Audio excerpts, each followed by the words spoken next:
Right, ladies and gentlemen, good evening. Today we are going to start our second session.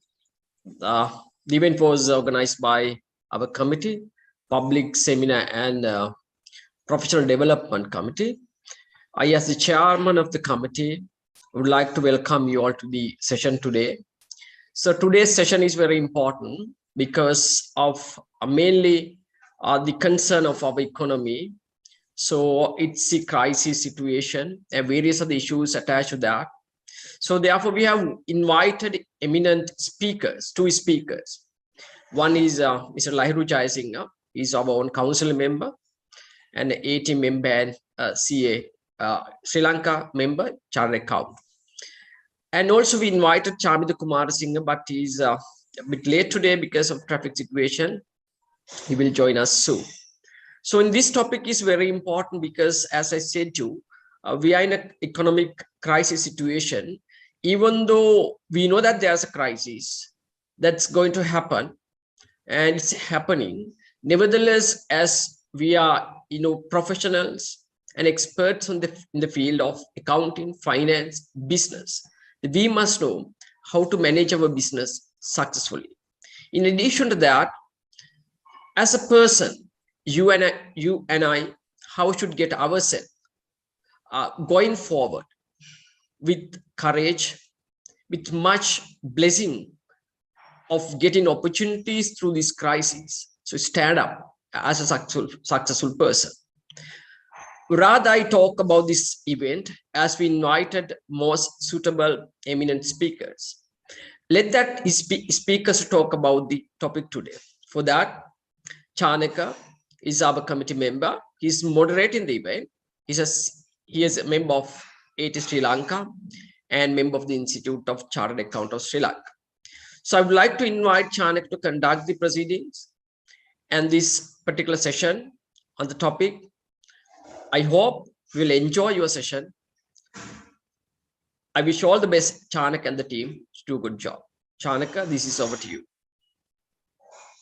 Thank you, Dr. Chamara, Chairman, Seminar and Professional Development Committee of AAT Sri Lanka.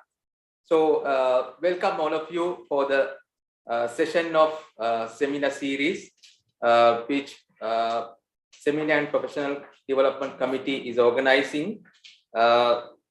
Today, we have selected a very important timely topic, which is personal and business success through an economic crisis.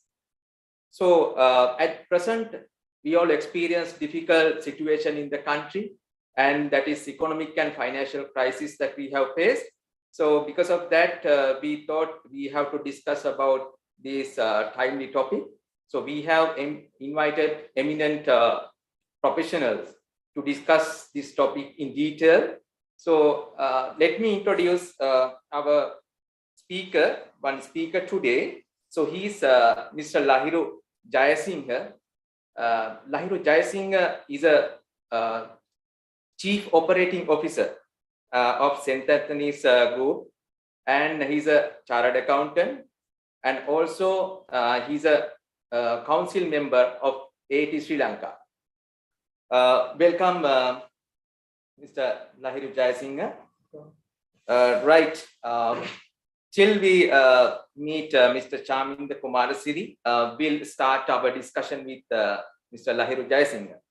Mr. Jayasinghe, now we are experiencing a difficult situation in the country, that's economic crisis and financial crisis, and also some social unrest is there. So how do you see this situation, and can you just brief us on the current situation in the country? All right. Thank you, Chanaka, and good relevant question. First of all, I thank you, Dr. Chamara Bandar, in inviting me for this timely topic. I think I don't want to explain in detail what is crisis, right? If we talk about the last few years, we started with the COVID also kind of a crisis. If we analyze the crisis, what is the crisis is if something goes in the normal course of operation, and some event suddenly happen, and then it changes in normal course of the business. So now we are talking about the economic crisis. Now, before I go into the detailed economic crisis, but we need to understand what is the economic crisis and the financial crisis. Economic crisis is, your GWP is going down continuously, probably more than few quarters. Right now, we have been experiencing that scenarios, but right now we don't have any financial crisis. Financial crisis is, so if you have some concern about your financial system, banking system, that is the financial crisis. So, but this economic crisis can lead to a financial crisis, but are we in the economic crisis? So that's a question that we need to answer. Yes, we have experience with this started with the foreign exchange crisis. Then we need to go into the detail and analyze and see how this was started. When you are taking Sri Lankan economy, so we are 80 billion USD economy, very small economy when you compare with the other countries. There are some even companies more than our, there are bigger company there that is bigger than our economy. And so there are two sides. Whether this economic crisis, can we put total blame to the existing party, or otherwise this is the kind of a system issue. Now we need to analyze and see, since the COVID is started, we have an impact on our economy and our foreign exchange earning. So if you see our export chart, now average our export is somewhere around 10 to 12 billion. And the import is somewhere around 20 to 22 billion.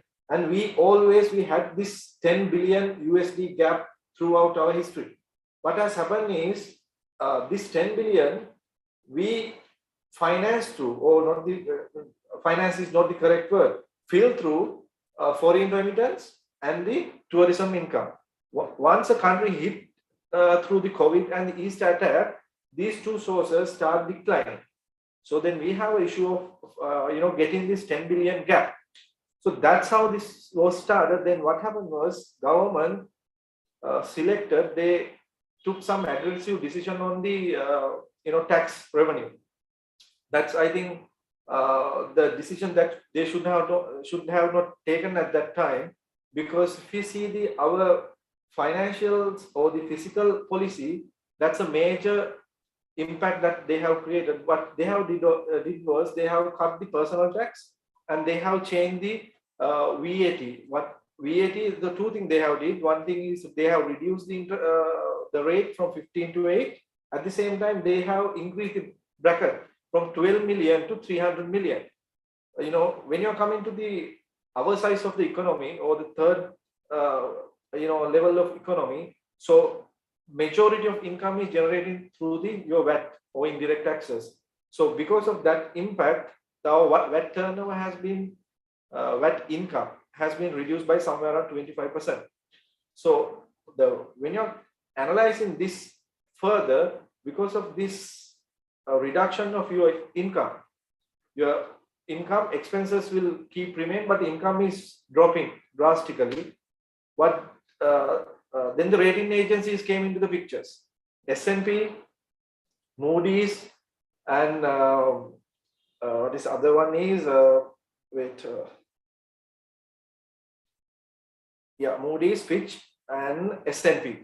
So they have downgraded because they saw that their income is coming down drastically based on the decision they have taken, government taken. They saw that there is no any possible way of getting out of it, because they have downgraded continuously. When you are downgraded, you can't go to your financial market, because it's like you go into the crib. In Sri Lankan context, if you go to the crib, no one is going to borrow you.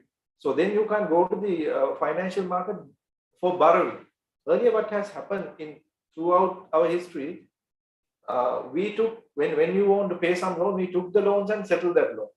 Because of this downgraded, you can't go to the market to borrow that. So that's the issue is started creating. Then what they have to do is somehow you need to pay your loans. They use the reserve to pay that loan, right? So then when you are paying that loan, now earlier I explained that always we have this 10 billion import and export gap, 10 billion USD is there. And further, we need to pay somewhere around 4 to 5 billion loans every year. So that we are talking about somewhere around 15 billion to be paid. But some USD got it from the remittance as well as the tourism income. So when you are paying continuously your loans, what happened was the dollar availability for your normal imports has been reduced. So that's what we are experiencing right now. Right now, this financial crisis has been further going to the fuel crisis, other area like gases, necessity. So there is a huge line, because what government did was they want to keep loan to be paid, but at the same time they have not concentrate on this, all the necessities to be settled into the citizen of this country. I think that's that's how this whole scenario has been created. Now we are in a very much how should I say, it's a kind of a sad situation. It's very difficult to come out of this situation without the proper long-term restructuring. Yeah. So that's a kind of a sum up of how this was created. So we can't put whole blame to the current, but they need to take a kind of a serious responsibility of that. But now we are into political crisis. So how this crisis has been created it started from the foreign exchange, then it went to the other necessary items, so then the power crisis, then in the power crisis, it has been impacted the industry. Now we are into the political crisis. At the same time, if this is continued, so it will have a banking crisis or the financial institution crisis. So that's where we are in now, right now. Yeah, actually, that's a very correct explanation by Lahiru. Actually, now we are experiencing there's a power issue, and there are like inflation, prices are going up, and there are some shortages of essential goods, and social unrest is there, and lot of issues are coming up with these financial crisis and economic crisis. Yeah. So how the businesses can move ahead with this situation, because now you need to price goods and you need to import some items. There's a dollar issue. So how do you see that business impact with this situation? Yeah. So I think every industry or every element of the society has been impacted by this economic crisis. But if you want to specifically identify the business segment, it will be different industry to industry. So if I take initially the manufacturing industries who are dependent on the imports. Yes. Now I'm coming from St. Anthony's industry. We are into mainly manufacturing of PVC based products. At the same time, we have other clusters, but the mainly impacted industry is the manufacturing industry, which is depend on the import raw material. So right now, we are not getting the LCs because government recently they have imposed compulsory conversion of dollars. That means whatever the dollar that you have to bank is getting, you have the earlier rule was you have to convert the 75%. Yes. Now you have to convert the 50%, because right now, the last 3 weeks, I think none of company has got the LCs, and not only the companies, not even the foods and the medicine, because I'm not scaring the participant. So that is the right and the correct statement, because right now banking also is struggling to get the dollar to settle whatever the LCs that they have already opened. Right now they are not opening the LC. So when you're coming to the industry wise, import dependent industry, they have heavily impacted. But again, if you are into the SME category, so you are in a deep trouble. Most of the SMEs, I don't think they can survive with this kind of a environment. But the medium size to large size entities, what they have done is based on the relationship with the bank, based on the other connected relationships, somehow they have managed. But this managing thing is what I'll explain through my experience regarding the production. So we saw that this is coming. So three to 4 months back, what I did was for the St. Anthony, we scaled down the operation. So we identified, so there is a demand in the market. I have to say that even though these prices has gone up, there is a demand in the market. What we saw that way things are coming, we are not getting the LCs. So we need to scale down the operation. What we did was we scaled down the operations.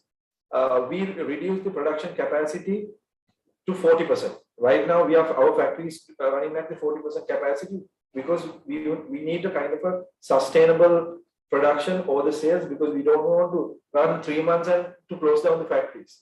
So because of that, we have a kind of a plan in place. We are running. So when you're coming to the export, some people are thinking that the export industries are the much benefited. Yes, based on their receivable, they have a benefits because you have booked in 200, now dollar is 300.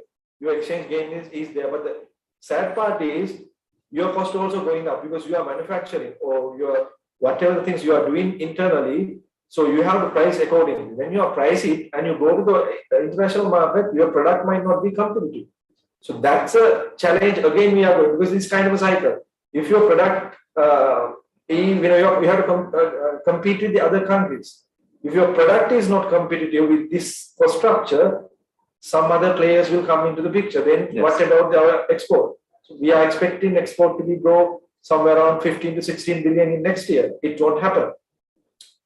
At the same time, so we are looking for a cost structure. Just see now, the fuel has increased. Your other related area, power has been increased, and most of the things has been increased. Your cost structure is frequently changing. Just see the rupee depreciation, how we are going to price the product. It's really difficult. I think they were floated the currency at 7th March. From that it went to, I think, somewhere around 220. Then next day 230. Then again 260. You can't price your product, right? So most of the companies, they have cancelled their orders. Now they have restrained giving the quotation. Now today exchange rate is 308. The people who are importing through the import demand loan, because you have to get the LCs at that time 120 to 150 to 180 days. So your exchange loss is huge. Yes. So that's how it has been impacted. Now, if you are taking other industries, if you see industries like insurance industry, if you take a look, because I'm serving as a director of Sanas Insurance as well. So what happened was whatever the general insurance company in Sri Lanka, their main portfolio is your motor segment. Last 2 years you can't import any motor vehicles, because now the players in the market competing for the same basket, right? So then it will become very competitive. You don't have market share to be, because everyone is trying to keep their market share, right? Then what's happening there? Everyone is giving the competitive price. But what happened then, when something happened or accident occur, the spare parts cost is much higher than that. So at the same time, the financing company is impacting from that angle, because there is a default in risk for the leases and other things. The banking industry also have a kind of the same impact. The cost impact, definitely there will be an impact for everyone from the cost impact. But the industry is even the plantation. Now see the plantation. So we saw that in the plantation industry. So there are huge struggle is taking those community to increase the salary, I think 1,000 to 1,200, because the companies can't survive if the salary is increasing. Now with this situation, inflation we are talking about, according to the government record, is 18.7, but the American economics, they have calculated it is 59%.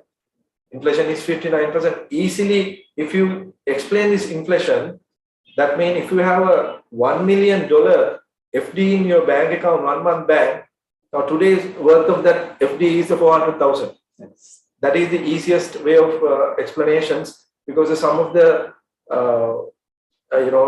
decision taken by the central bank and some of the administrators of this government. So that's how every industry has been impacted. Other thing is, because of the financial crisis, I explained the power crisis. Then the gas side, there are shortage. So those, when you're running the factories, that you are into the production, this will be impacted.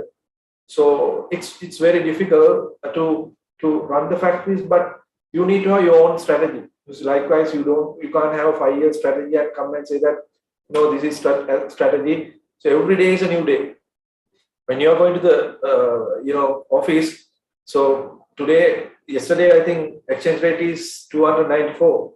Today is 308, right? So just see the impact it has made to the business community. It's very, very challenging to run the businesses with this context. Yeah, thank you, Lahiro. I think we have got a very good explanation how this situation impact to our businesses. And now at this moment we welcome our next speaker, Mr. Chaminda Kumarasiri. Mr. Chaminda Kumarasiri, welcome to the session. Let me introduce Mr. Chaminda Kumarasiri. He's a senior chartered accountant, and he's a fellow member of the Institute of Chartered Accountant of Sri Lanka, and also he's a fellow member of AAT Sri Lanka, and also he's a business consultant and business advisor and leading coach, and also he's working as a business advisor to leading companies. Right, Mr. Chaminda, now you know that current situation is very difficult for us, and all of us experiencing difficult time, and even economic crisis there, and social unrest is there. So can you just brief on the individual personal life side, how it is impacted to personal life, and what is the experience that you have been experiencing with this fuel shortage and power cuts and things like that? Right. Thank you. First of all, thanks for arranging it. This is a timely topic, I think. I must say like this, we started experiencing this turbulence since 2019. Right? Soon after the Easter Day attack, we got a shock from the business front and the economic front. And from then, we started experiencing a series of challenges. I won't say disasters because we are still surviving. Then we had the Corona pandemic. We expected it to be over by at least the first half of 2021, which didn't happen because we got another wave, another version after the other. So I think by now we have experienced all of these disturbances. And I have always highlighted this fact that this is the nature of the game, the uncertainty. We talk about we live in a VUCA world, right? Volatile, uncertain, complex, and ambiguous world where you cannot simply predict what will happen at the next moment.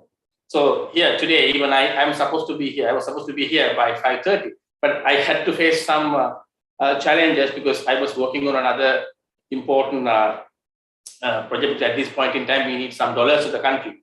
So I was working on a project which virtually, if it works, we are going to get about $100 million to the country if it works. So that I unfortunately had to prioritize that at that point in time. So what I'm saying is that apart from what we have experienced from our career or our income sources, the fundamental thing we have to understand is that what was highly disturbed was our lifestyle. Because people are uncomfortable not because of the external shocks or the events that are taking place. Why they are uncomfortable is because that pushes them out of their comfort zone. It challenges you to revisit your lifestyle, change the way you think, change the way you work. For example, with the Corona, what happened was people were pushed to stop coming to work physically.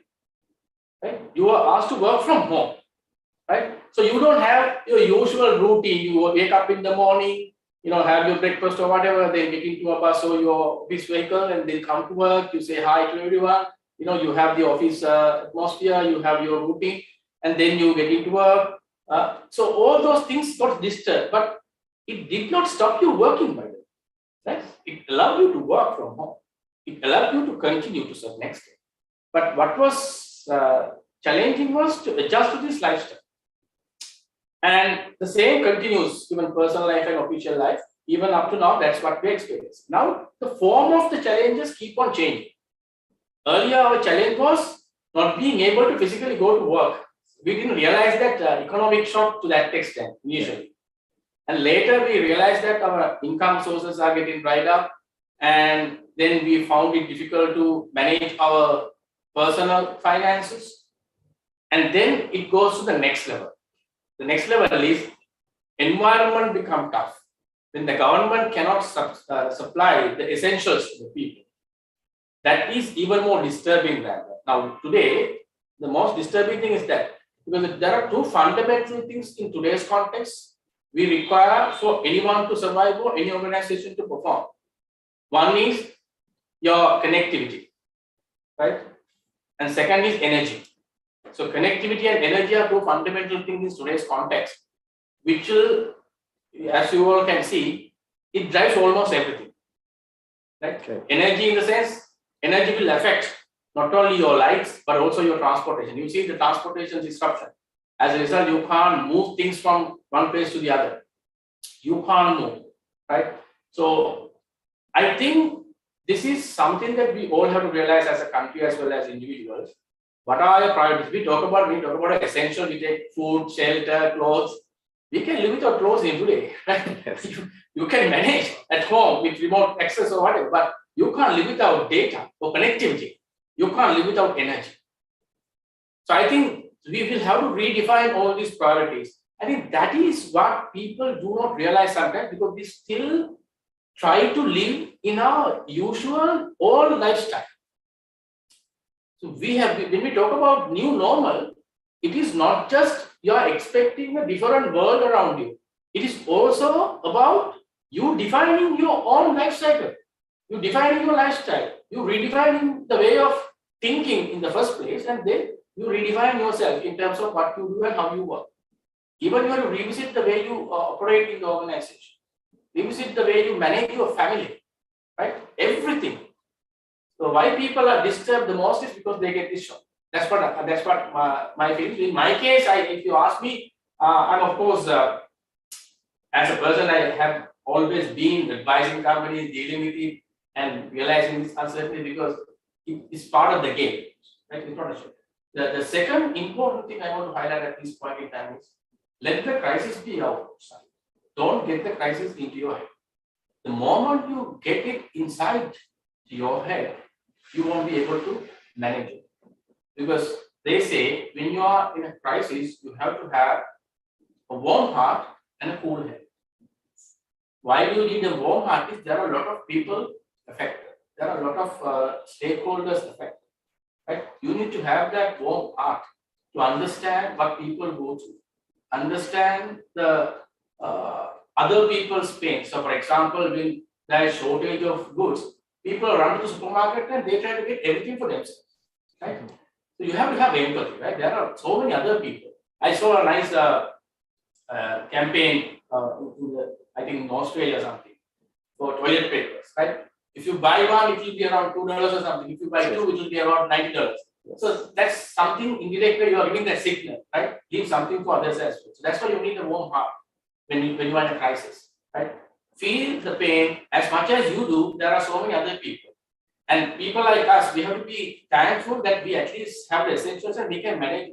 Think about the people who earn daily wages, right? Those contract people who generally get work. I know most of the people have stopped inviting domestic assistants to the houses because they can't afford it. Now, what happened to their lives? So we have to have that warm heart. Cool head is required when there's a lot of turbulence outside the world. You need to be calm. Otherwise, you can't see the waves. You can't see what you call the challenges. That's why they say when you are in mud, don't jump up and down, you go for the beat. Right? So therefore, this is a time that you need to think carefully every single step that you take. Every single decision that you make. Because every single decision that you make can have an impact on your life. Because even you see the turbulence, how last week versus this week, the country situation, right? No one has, I don't think anyone has ever predicted this, right? To country without a cabinet soon after 1 week, you know. These are all new experiences. I think the good news is that we have had enough challenges in the past. We have survived tsunamis. We have survived the 30-year war. Right? We have survived Israeli attacks. In my view, I think we can survive this. People have that capacity. People have that strength. It's just that we don't use that energy in the right direction. I think one other good thing, because this study, but I don't know if the life has already touched this one. Despite all these challenges and calamity that we see outside, in a way, it's sad to see these things. But the very good thing that I appreciate with what is going on currently is that the realization among people, right? How important is it for us to be united and see the energy that we bring to the road, see the unity, right? See how enthusiastic they are, how energetic they are, how powerful they are. And now they realize what people can do. If we direct this energy into the right direction for the betterment of the country as well as the citizens of this country, we can do wonders. And just with one last point, I'll stop. You know, during tsunami, it was a big shock for the country. Unlike some of the neighboring countries, we didn't get any bailout from any country. It was our own people, our own engineers who have replaced the railway from Colombo Matra railway. It was toppled, right? Nobody came to rescue. Our people did it. So we, got the country back to even better position than what it was. And I think even in this current context, I don't think people are talking about it will take another 30 years, 50 years to recover. In my personal feeling, I don't think it will take even 5 years for us to get back and survive and maybe thrive, because we have the required energy here in this country. It's just a matter of getting into the right track.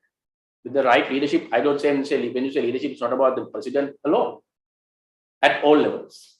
We'll talk about it. Yeah. Right. I think that's a positive thought coming from Mr. Charminder. So I like to coming to Nahiru. Nahiru, now situation is difficult, and as Mr. Charminder said, now all the people are thinking in that way. That's very good. But for a company, that's very difficult to handle this kind of challenge, because now people are struggling to get their stuff, and they are trying to happy themselves, and they are trying to cope up with the corporate culture. So how do you see this difficult situation? How the business should overcome this situation? What kind of strategies they have to use? Even budgeting, that is very difficult. So how do you see that the corporate should overcome this situation? With what kind of strategies that they can go forward? Yeah, I think I agree with Chandra. We need to see from the positive mindset. What is going around is everyone is experiencing. When you're coming to the business, it's a challenging and it's a new experience. When you're coming to the office, it's a new day and the new challenges you are facing. But I think we have learned the stakeholder management, right? Now, this is where you need to identify your key stakeholders, then how we are going to manage their stakeholders. With this crisis situation, the financial planning is very critical, right? It's a very, very critical, the financial planning, not the traditional budgeting I'm talking about, right? You can't do the kind of traditional budgeting and, wait after 1 month, say that, this is the variations for profitability, sales. That won't happen. So what you have to do is you have to in and out daily basis. You have to identify and engage your financial planning. You have to have a kind of a alarm system, identifying your key areas. How we are going to do that? I'll explain from my background. That's why I said that when the bank is reducing the issued number of LCs, I was experiencing somewhere around November. Then what we did was we identified our break-even sales, and based on that we scaled down the operation. When you are scaling down the operation, at that time I had the material for 4 months.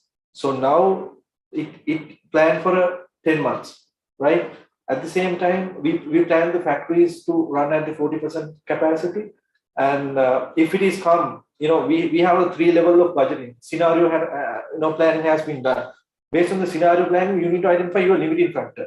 At the first, our limiting factor is the material, right? Getting the material. Then we'll, go into the further detail level. The identify the limiting factor is the dollar now, right? Then you have to identify the dollar is the limiting factor. Based on the that limited dollar, how many material that you can purchase, how many metric ton you can purchase. Based on that, we calculate what is the production can be done, how much production can be done. Then based on that production, we derived, machine planning and the labor planning. So we know that next 6 months, this is our machine planning, this is our labor planning.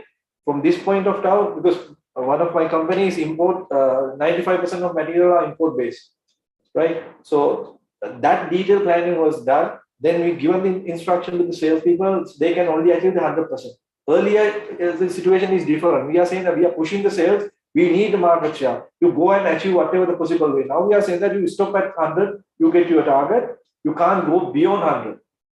But kind of a different strategy. 6 months back, my approach was different. Now my approach is a little bit different. Now, other thing is, this is day-to-day, you need to identify this area, how we are going to treat that. Then the second thing is your customer. When you're coming to the customer is key. You need to identify who is your customer, because customers also now is scared. Because they are thinking that, okay, what happens if the company is affected? What will happen? Because you need to give that confidence to the customer. Look, these are the strategies we have taken. We take care of it. Don't worry, your business, because we have the distributor model. So we have said that, we have advice. We had a session, we said that, this is how you're going to plan your expenses. This is how you're going to plan your, earlier, what happened is our redistribution sales, every day they are going around the, whatever the demarcated area. Now we are going to once a week. We identify that thing. So at the same time, what we have done, we rationalize our product portfolio.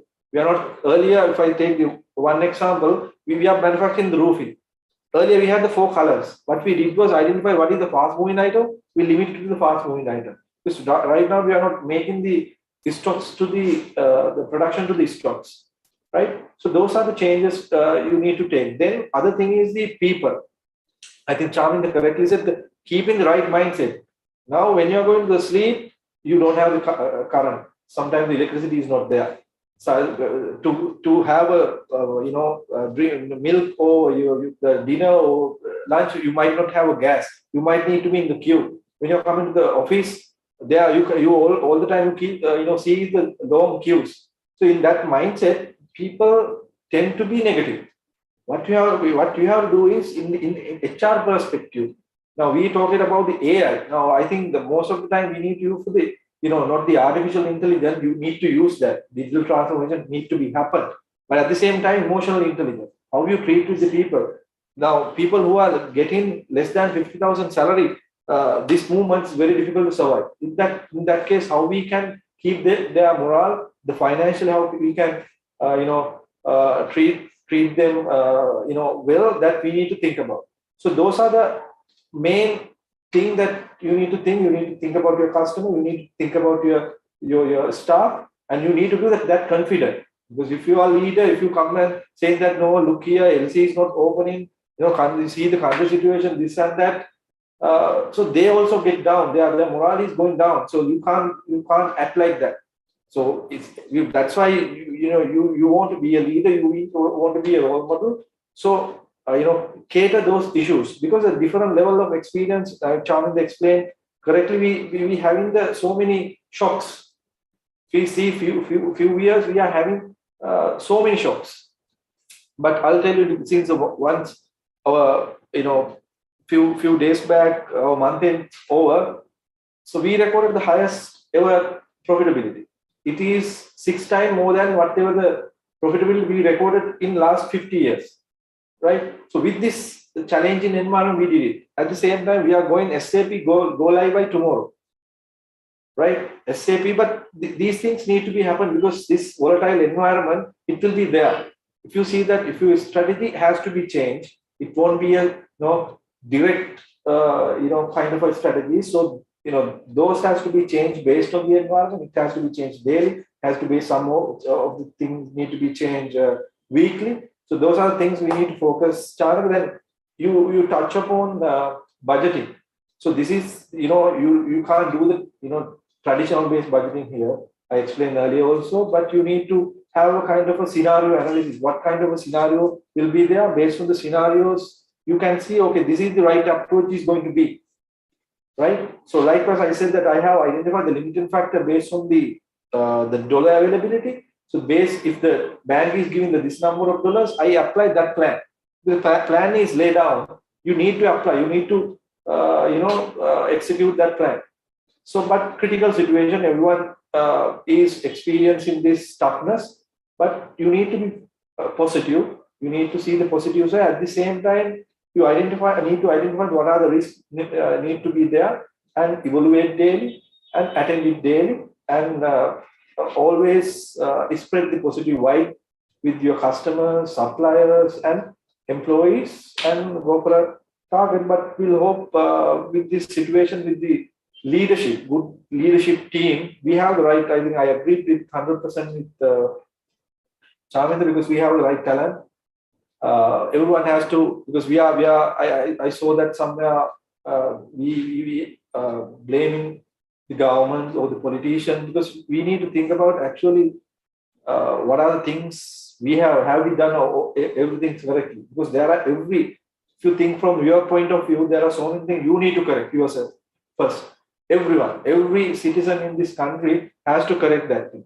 So if you correct this thing, then I think we have a lovely kind of people. We can come out of the situation, but the tough. But if you positive mindset, I think probably we can come out. But the proper detailed planning is required in terms of the business. Right. Mr. Shaminda, now as Nahimi explained, now business need to be adjusted to the culture and the environment. It should be basically adjust to the environment to success in the business. So like personal life, we also need to do some adjustment in the life. So and we don't experience this kind of situation past. Like we have had so many exciting events, exciting situations, but how do you see this situation, how people should act, and also how other countries use this kind of situation, how they have overcome from this kind of crisis, and how have adjusted their personal life? Yeah. So I must say that there are two factors that affects when you look at how other countries look at this and how we have to face it. Because one is, if you are following a scientific approach to talk about recovering from a crisis or plan yourself, you need to have some kind of scientific or methodical arrangement in the rest of the parameters as well. So, for example, if you look at a developed country, they know how their government behave. There is policy direction. There are frameworks. But in our case, no one knows, right? We don't have policy consistency. Now, tomorrow, another minister will come and look after the portfolio. Things will be totally different to what it was the previous day. So when you don't have clarity in your environment and your rest of the parameters, it is not practically possible for you to have a scientific approach to predict your plan of action. So that is one challenge that we have in our country compared to other part of the world, right? Because generally we talk about a lot of theories. When you are coming out of a crisis, there are stages, right? So what do you do in the first stage? What do you do in the second stage? What do you do in the third stage? In fact, I was expecting that kind of a plan from the government itself when we were talking about this pandemic situation even. If we had that kind of a plan, I don't think we would end up with a situation like this, what we currently go through in terms of our finances. Because during the pandemic, we realized our challenges, we realized our financial obligation, we realized our situation in terms of the reserves and various other resources that we have. So if we had a plan, realizing, okay, what if this, as Nahimi mentioned, what if this continues for another 1 year or 2 years, whatever. So what are the priorities? Where should we put our money, right? And we saw even the last couple of months, it was evident that even from the authorities and the government and certain ministries' point of view, they haven't got their priorities right. And even today, I saw a nice article by one of the ex-central bank deputy governors. Right? He also explained, so we have spent on things that we shouldn't have spent at that point in time. Now we are struggling with our priorities at this point in time. So likewise, when we don't have clarity around environment and policymakers' role, it is difficult for the businesses or individuals to plan out their revival plan because they don't know what's coming from that side. That is one difference we see from other countries' perspective. Second thing is the cultural aspect, right? Culturally, how we take, right? So when we face a crisis, our natural way of handling it is we run to the temple, we run to the goat, and we start praying. It's good. Praying is good, right? We expecting, and we sometimes it will help you spiritually, and it will help you to build a morale. It will help you to at least absorb the bad news. That is fine, but just praying won't help. So I use these three statements when you face a crisis. Hope for the best, expect the unexpected, prepare for the worst, right? So you can hope for the best, you can pray, but just sitting on to it won't solve the problem. You have to work towards it. But when you prepare for the worst, that means you have your resources ready, when your mindset is ready to absorb and see the reality, because we have to be realistic in this situation, right? Whatever said and we can blame the government, we can blame the ministers, we can blame this and that, that's fine, but it won't solve the problem, right? While doing all that, we also need to see how can we contribute to the solution, right? Are we just waiting till someone will come and fix all the problems, or is there anything that we can do at our level, right? Forget about the country level. At least if we can think about our own problems. For example, I'll give you a classic example. We have been going through this crisis for the last 2 years, right? From the pandemic. But tell me, how many people thought of having some vegetables grown in their own houses, right? You can have some pots, at least your monthly consumption, some chili plants, something. We haven't thought of it. If you had done that, by now you don't have to go and curse everyone when you don't have the vegetables in those places and when the prices are. But in our own way, have we done our part? Secondly, have we thought of having a contingency fund? So contingency fund is not just something that you have to keep aside when you have a lot of money. Whatever the amount that you earn, keep something aside, right? So if you have, at least when you got the hit from the pandemic, if you have started that, by now you have at least something. So my point is, we always, I'm not talking about everyone, but the majority, you always pass the buck on the other person's shoulder, right? It's easy to blame the ministers, it's easy to blame the government, but just 225 there. Out of 22 million population, just 225. Now you see the power, right? Today we talk about the power of the people. Where was this power all this time?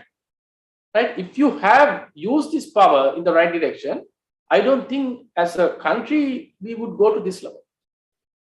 So the point here is that when you want to come out with this, we need to understand the reality, number one. And while you understand the others' responsibilities and roles, it is important for you to understand your role as well as an individual, right? It's not others' problem, it's our problem, right? We are part of the problem as well. So we also have a responsibility to find a way to fix it in some form.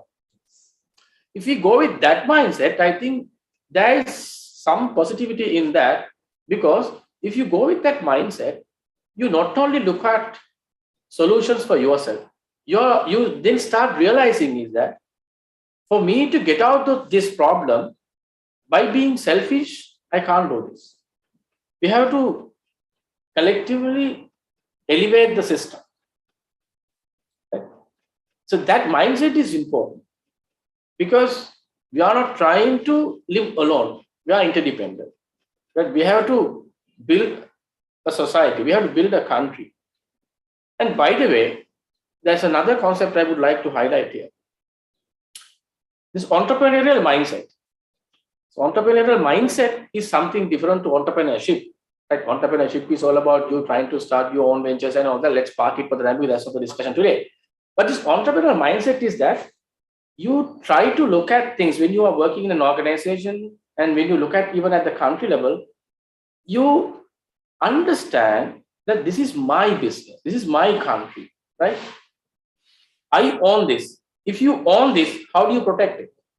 If this is your country, you protect this, right? So for example, if you are running your own business and you see there is a room inside that office, no one is there, lights are on, you naturally go and switch it off because you feel it is your money, your business.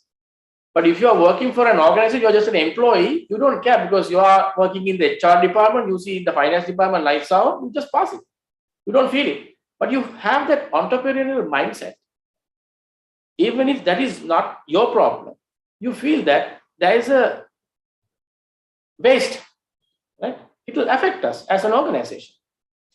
But that's what we need to look at. Even I saw some good things even yesterday or day before I saw on the social media. While these values are on in certain part of the country, the people who were on the road, they in fact cleaned the town, right? They cleaned it, and because now they feel this is my country, this is our country, right? We are here not to destroy it. We are on the road to fight for something, to change the system or whatever, but not to destroy. In between, if there are people who do that, that means those people are not really there for the true purpose of what people are on the road, right? I think that is very important. So when we have that mindset coming from all levels, not only as businesses or as families, but as a country, we can see positive results. So everyone understands not only their rights, but also their obligations, right? It's not only about talking about our rights.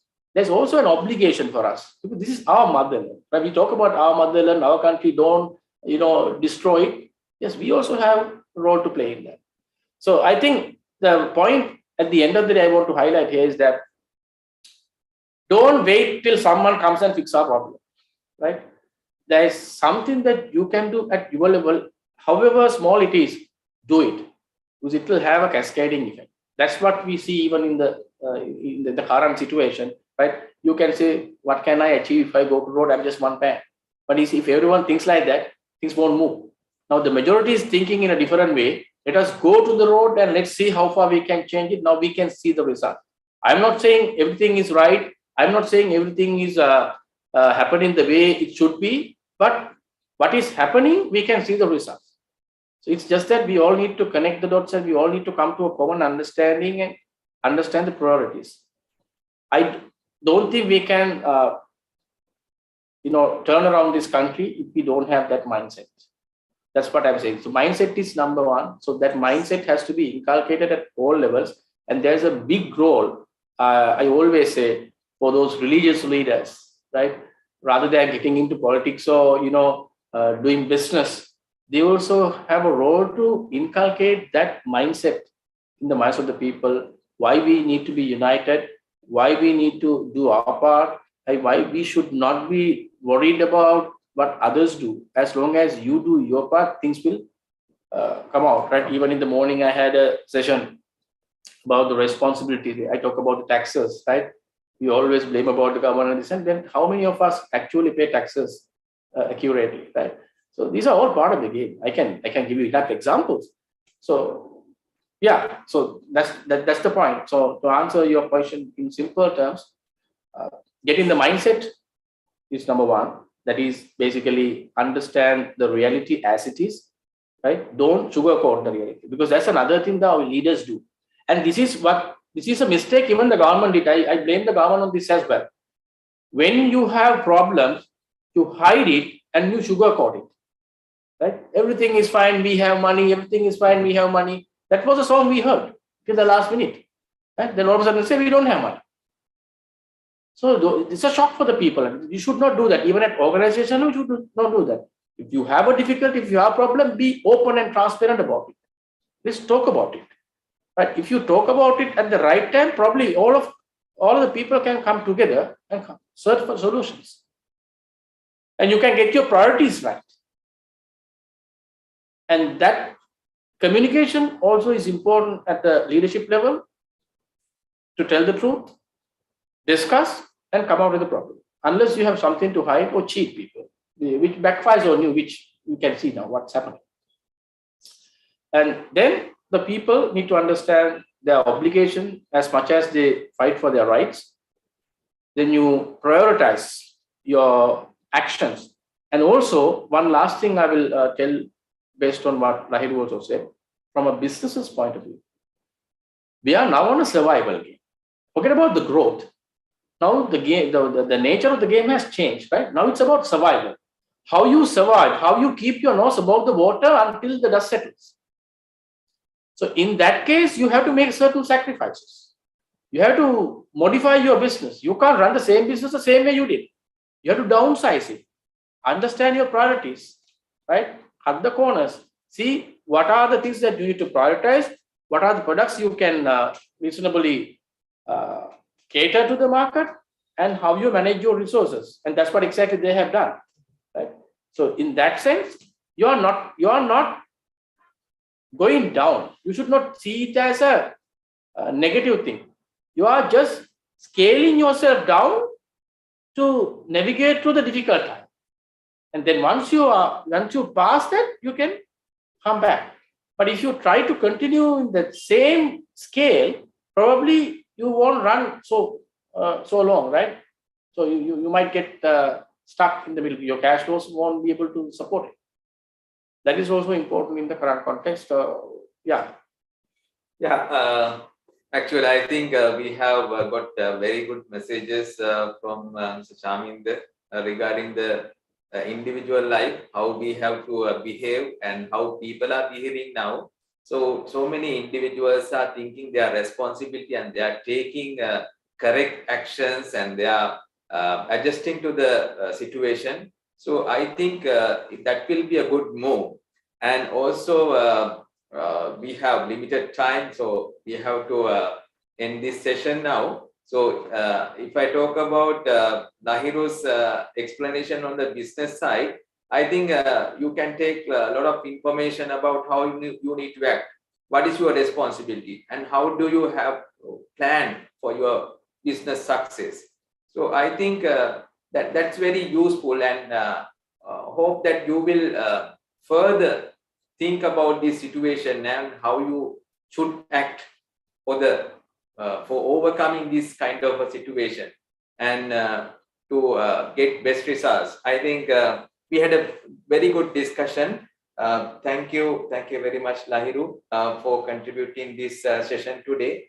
And Mr. Chaminda Kumar Siri, thank you very much for your insightful information and contribution to express your idea on this situation, how people should act and how people should be responsible for their actions. I think we can meet up next session to discuss more about this kind of situation and how we should behave like responsible people. So now we have to end this program. So I would like to hand over session to our alternative chairman of the Seminar and Professional Development Committee, Mr. Vasantha Kumara, to deliver the vote of thanks. Thank you.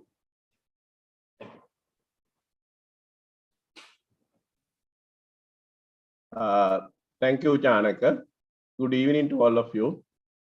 President of AAT Sri Lanka, Mr. Nalinda Silva, Chairman of Seminar and Professional Development Committee, Dr. Chamara Bandara, panelists, my dear members and rest of participants. I think today we have had an extremely useful webinar under the theme of personal and business success through the economic crisis, organized by Seminar and Professional Development Committee of AAT Sri Lanka.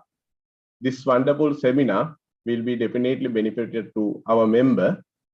First, I would like to express my gratitude on behalf of the Seminar and Professional Development Committee